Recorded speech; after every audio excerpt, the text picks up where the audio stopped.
like Jonah was moving around pretty well in the locker room without a crutch. Yeah. Progress there. Yeah, I think every day is a step in the right direction. Is he still? Would you still term him as week to week, or does he go day to day now? I'd say week to week. Overall, I mean, what does this feel like going into this game? I know we talked about it on Monday, but as you get through the week with this opponent being there, what's it like? You know, having prepped with them for so recently. How do you balance that throughout the week? I think it's good. You know, we just did this with Baltimore back-to-back weeks playing the same team, so it is a little bit unusual the way that the season has unfolded here in the last 4 weeks for us in terms of playing two opponents over the last 28 days. Our guys handled it well.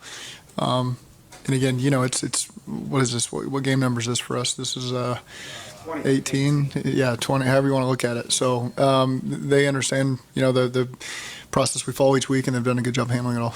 You guys talk about, you know, we'll take whatever we can get. Sometimes motivation, or you know, whatever. You all get slided throughout the year. Coming off the Super Bowl, a lot of people did kind of put you in the same echelon as Buffalo and Kansas City. How do you feel like that played in the locker room as y'all went through the season? I mean, we know that we're the defending AFC champions, you know, and so there's an edge to this team where we're not an underdog to anybody. And so I think that's just been the feeling we've had all season. We don't really care what anybody else says about us. We know we belong in the field with every team in this league. Baltimore is a very unique defensive football team to prepare for. Seems like Buffalo is also a very unique defensive team to prepare for. What is it that makes them different? They're really smart. They're well coordinated, and you can just tell they've got high football intelligence just across the board on defense, on top of all the talent that they have. And so, you know, they've done a good job. They've got a lot of depth at corner. A lot of guys have played in there. Their two linebackers are as good as any group we've played, and just top to bottom, really good, well coached, smart defense. They don't make mistakes. They don't beat themselves. So you know you gotta take everything you can get when you play against them. What have you seen from Jackson after he loses the position battle? How has he responded to that, and how is he a different player than he was last year? Yeah, his attitude's been great. He's continued to work, knowing that his opportunity could come at any moment, at any position, really. Happens to be a left tackle right now, and I think he's really taken a hold of it and worked and listened to Frank and Derek, and you know, proud of the progress that he's made. The maturation process is obvious, I guess. What is it about that part of things that you've noticed the most in terms of him maturing a little bit as a player and a person? Well, I think anytime a player goes through their first, second year in the league, you know, it can be different from college, and just playing offensive line is difficult. You know, you're playing against a whole different breed of player, you know, when you get up to this level, and I think Jackson's done a great job of taking everything he's learned from his first year and putting himself in a great position to be successful. Zac, Dawson Knox has touchdowns in 5 straight games for the Bills. When you see him, how do they scheme him up, and what's the? I think not only is he a great player, but they've got so many good skill weapons that it just allows the quarterback to take advantage of the matchups or the open zones, and you don't really have to force the ball to anybody. And so that's they just got such a wealth of talent there at receiver, at tight end, at running back, and of course at quarterback, that it allows, you know, those guys to win their matchups, or when you get the coverage looks for zone coverage, they do a great job taking advantage of it. But Dawson's he's done a great job. Jamar was saying that the biggest thing in the red zone, Zach, is details, making sure everybody's their details down. What are some of the biggest details in your mind that go into a successful red zone offensive execution? The timing is critical, you know, because those windows are so tight. They don't have a lot of grass to defend behind them, you know, and so obviously the safeties are tighter and they're not going to back up, and so you know the rhythm, timing, and accuracy's got to be perfect down there. And I think, you know, that skinny that Jamar caught against Cleveland, you know, that's a good example of, you know, you don't have any room for error there. The ball's got to be out on time. That window's going to evaporate quickly. And our guys have done a really good job playing fast. You know, it's we don't get a ton of red zone clips every game. You know, we however many we had last time, it wasn't many. And so you got things that maybe you've schemed up and carried over week to week, and we practice them every Friday, and then they're really greased up and ready to go when you finally get to call them in the game. Unspoken communication gets talked about a lot on the outside in football circles. To you, what does that mean, like in a situation in the red zone? Well, I think the nonverbal part with hand signals you'd be talking about, just quick eye contact, but you know, just understanding the nature of how the individual defender's playing you and where the ball could be located. I think that's you could argue that's nonverbal communication between the quarterback and the receiver, being on the same page there and understanding, what's about to happen based on the look they're getting. And again, that takes a lot of time on task with Joe and all the receivers. He spends a lot of time in the summer training camp during the season. I've told you guys before, our individual periods and our group install periods are maybe even more critical than our actual team periods at times, because that's where they get a lot of that chemistry. Kind of to that point a little bit, we heard y'all last year preparing for the AFC title game, piping in a lot of noise at Arrowhead. It didn't sound like, talking to guys, that y'all were doing that this week. I mean, how much is that how do you kind of get ready for the amount of noise and what goes into how much you guys pipe in, drop that? We've only practiced one day this week, so the week is still very young. But again, there's a lot of challenges when you're faced on the road, especially Buffalo. Buffalo's a loud place. They do a great job. And so we've got to get our guys ready over the course of the week. So do you plan on doing anything similar then, like making sure you pipe in a ton of noise? Yeah, we'll do whatever we can to make sure our guys are ready for it. You were silent for a while. What's that? For a little while. Do you practice going silent, even though you may not have a tough outdoor opponent for like 2 or 3 weeks? Do you work on it on the interim basis there? Yeah. I mean, we got to make sure our guys are always on top of it. And again, they do a good job. It's Ted and Joe that drive the communication initially, but everyone's got to be on the same page with it. Go ahead, Jeff. Yeah, thank you. Jamal was saying he thought that the more he's played, the more you've figured out what he can do in certain situations, and then it's kind of grown from one year to the next, moved him around a little bit and knowing what to call when. Would you agree with that? That kind of it's kind of getting a little bit easier to move around and. Yeah, I'll start by saying there's nothing he can't do, and so that part's pretty easy. I think as we've just all these guys have been here now for a long period of time. We added Hayden. It's just making sure everybody's in the right position on a play and getting to do what we want to do. So again, there's a lot of flexibility there with all of our guys.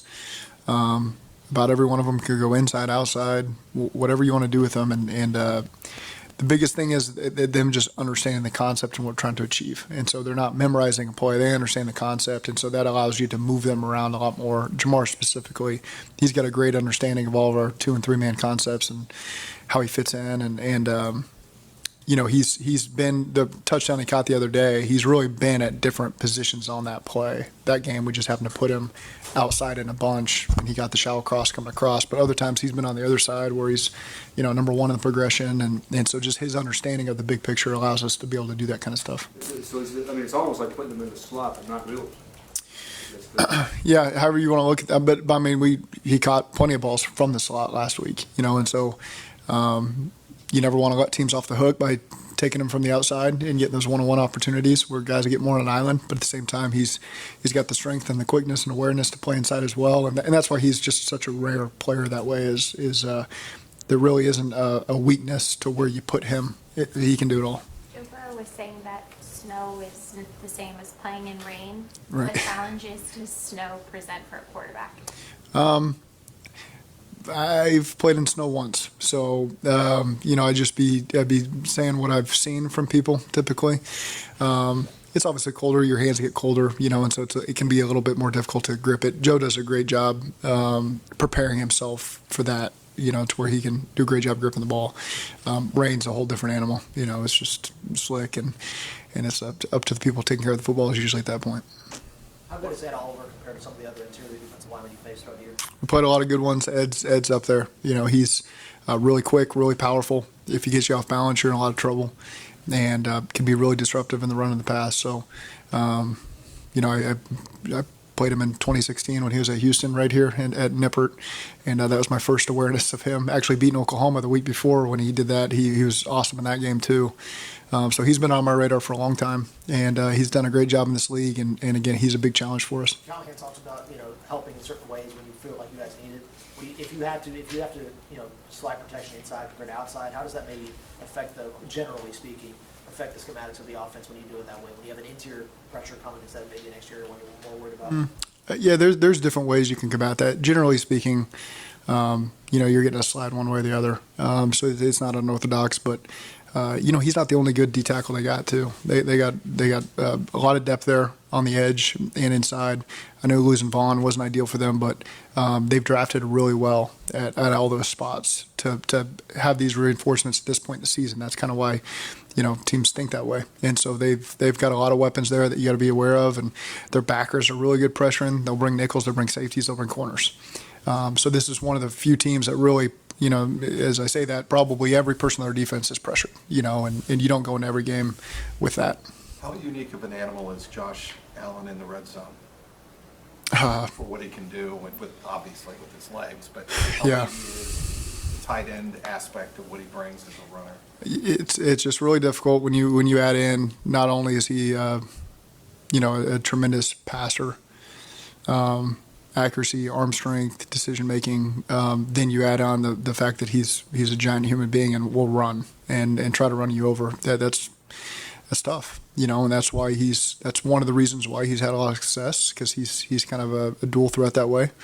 They design the run game around him a lot of times, and he's not afraid to carry it and run for it. So it's a unique challenge. Is it particularly unique in the red zone, though? I mean, are there things they do with him in the red zone that maybe they wouldn't do between the 20s? They do a lot of stuff with him all over the field, but he's down there in the red zone. When you're adding an extra blocker to the equation because your quarterback is carrying the ball, that can be problematic.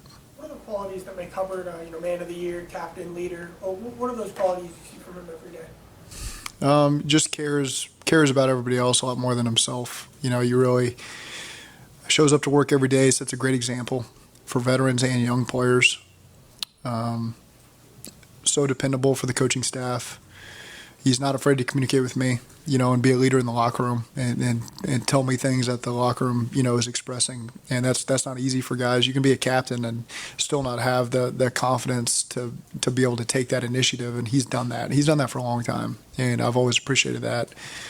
He just represents this city so well. The city, Moeller, Ohio State, the Bengals. So again, you can't say enough good things about Sam and his family and the entire community. Things in the trenches weren't perfect during the run last year. Does that experience help losing when you've lost 3 linemen, knowing that you can do it and overcome it? Yeah, it feels so different for us right now. Just our team feels different. We feel like we're even in a different place on offense, and so. Yeah, you learn from all the experiences we've had. We always store that away and make sure we learn from it. A lot of that stuff feels so long ago, and sometimes you're facing different teams with different strengths, and that's in the back of your mind, but at the same time, this is just really a different year for us. I know this is kind of a difficult question to ask, but how is Joe better as a player and in the pocket? How have you seen him grow this year? He's always been so consistent for us. Just plays really fast. It's that might sound lazy, but he processes things really quickly, gets the ball out of his hand really quickly, and just does such a good job identifying defenses. That's why defenses are trying to toy with him so much now. They're trying to disguise everything because they don't want to show him the look. And that's the next step in his process. He does a great job of understanding that. I think the throw to Hayden Hurst down to the inch-yard line was a great example of that. I didn't think that they were going to play in a 2-safety zone based on the look, and he changed the play, and they played 2-safety zone, and he caught the bender right above number 6, and we were down to the 1-yard line. So he sees it at a different level, and that's why he's such a premier player. Okay, thank you. Thank you.